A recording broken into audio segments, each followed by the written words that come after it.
This is Optimal Living Daily, episode 1345, Reading to Remember by Mehlberg of moderndavinci.net. And I'm Justin Malik, your very own personal narrator today and every day. So it's not a typical podcast. There are no interviews, and it's short, almost always fewer than 10 minutes. If you're new here listening from oldpodcast.com, the website, or YouTube, there are lots of ways to listen for free on the go. The most convenient is from a smartphone using pretty much any free podcast app. Just get an app and subscribe to this show for free to get new episodes. And with that, let's get right to it and start optimizing your life.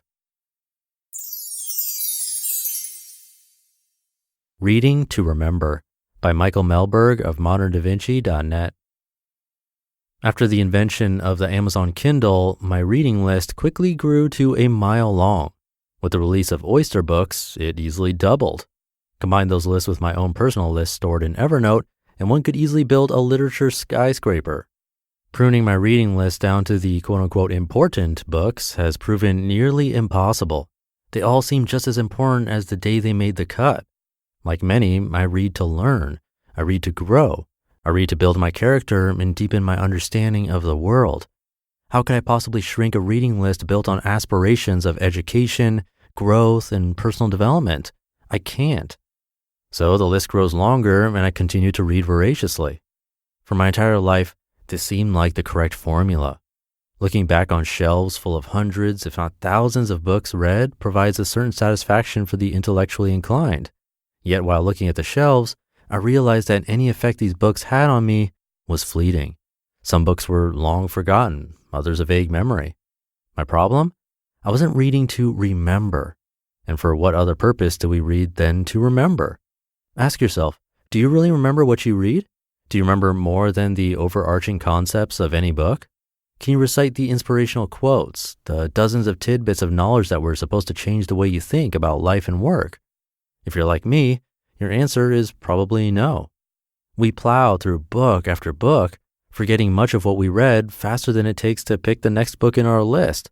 Maybe in some cases, that's okay.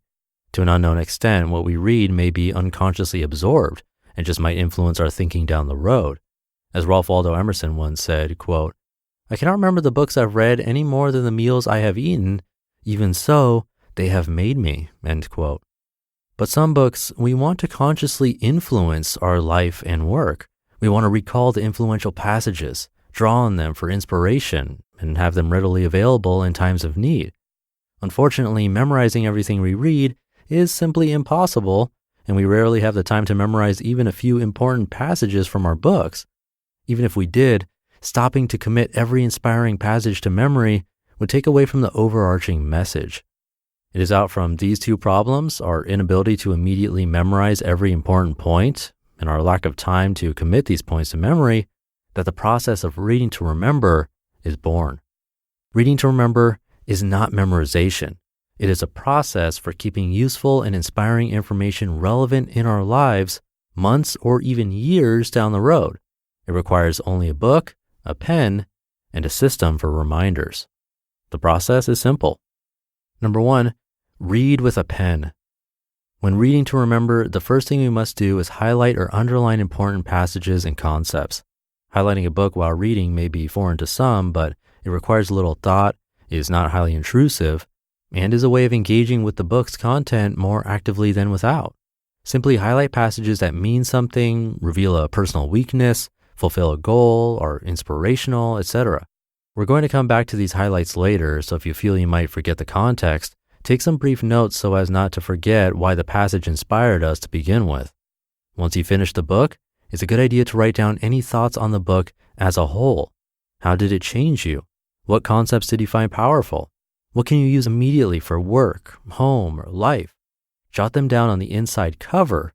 We'll come back to these later also. Number 2, set a book review reminder.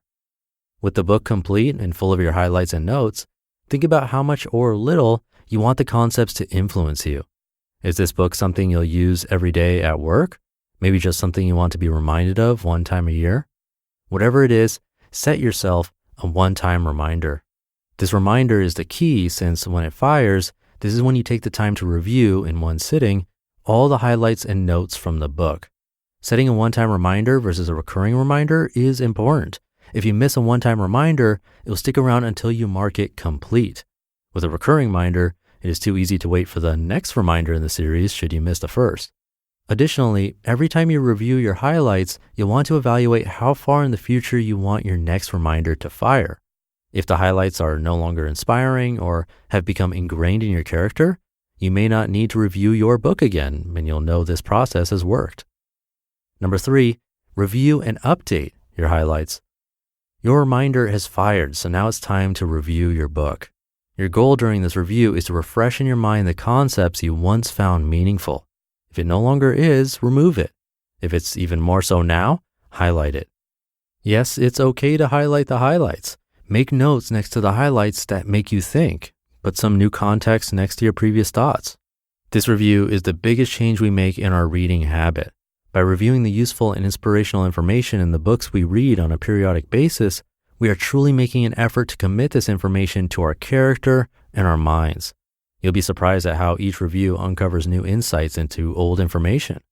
Additionally, as our lives morph, so too will the effect this information has in our lives after each review. Number 4, go to. Don't forget to set another reminder when your review is complete. You decide how far into the future you wish to re-review this information. I find monthly is useful for books containing the type of information used daily, and yearly for books I want to remember once in a while. Additional tip, for my first review, I like to transfer all my notes and highlights to Evernote. You can use any note-taking system that works for you, including pen and paper. The point is to get all your notes and highlights from a single book into a single note that can, at your next review, be read in one sitting like a Cliff's Notes of the book itself. We know reading is important to personal growth, but it's difficult to remember the important things we read months or years down the road. By adopting the process of reading to remember, we'll be prompted to review this important information on a periodic basis. Instead of pushing through book after book, instead of blindly forgetting that which is important to our lives, we could take a more active approach to reading, an approach that builds relevant and inspirational information into our minds and characters over time. You just listened to the post titled Reading to Remember by Michael Mehlberg of moderndavinci.net. And thank you to Michael. That Ralph Waldo Emerson quote is pretty much the basis of this podcast, so I'm going to read it again for you. Quote, "I cannot remember the books I've read any more than the meals I have eaten. Even so, they have made me." End quote. That's exactly why this podcast exists. But for books, I think this process makes a lot of sense and is worth trying out. Let me know how it goes. That'll do it for today. Thank you for listening and sticking around until the end. Have a great weekend if you're listening in real time, and I'll see you tomorrow as usual, where your optimal life awaits. Hey, this is Dan from the Optimal Finance Daily podcast, which is a lot like this show, except more focused on personal finance. Justin handpicks the best posts he can find from blogs and authors like Ramit Sethi, Mr. Money Mustache, and more, and I read them to you 5 days a week. So if you enjoy this podcast, come on over and subscribe to Optimal Finance Daily too. And together, we'll optimize your financial life. You've been listening to Optimal Living Daily. Be sure to hit the subscribe button to stay up to date on each new episode, and head to oldpodcast.com. That's OLDpodcast.com for a free gift, as well as more actionable tips and resources to help you maximize your potential. Thanks for joining us, and remember, your optimal life awaits.